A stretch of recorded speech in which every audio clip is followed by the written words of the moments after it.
সাবেক বিচারপতি মানিকের অবস্থা আশঙ্কাজনক। মারধরে তার শরীরে অতিরিক্ত রক্তক্ষরণ হয়েছে, একটি অন্ডকোষ ফেটে গেছে। কঠোর নিরাপত্তার মধ্যে দিয়ে চলছে তার চিকিৎসা। 24 আগস্ট বিকেলে বিচারপতি মানিককে আদালতে নিয়ে আসা হয় পুলিশের হেফাজতে। পুলিশের প্রিজন ভ্যান থেকে নামানোর পরপরই কিল ঘুষি মারেন বিএনপির নেতাকর্মীরা। তাকে লক্ষ্য করে জুতা, ডিম ও পানির বোতল ছুড়ে মারেন বিএনপির নেতাকর্মী এবং আইনজীবীরা। এতে গুরুতর আহত হয়ে পড়েন তিনি। কারাগারে অসুস্থ হয়ে পড়ায় সেদিনই রাত 11:30টার দিকে তাকে ওসমানী মেডিকেল কলেজ হাসপাতালের দোতলার আইসিইউতে ভর্তি করা হয়েছে।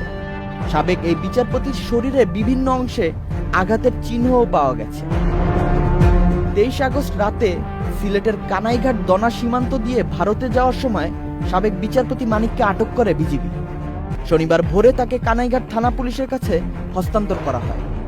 24 আগস্ট আদালতে শুনানিকালে শামসুদ্দিন চৌধুরী মানিকের পক্ষে কোনো আইনজীবী ছিলেন না।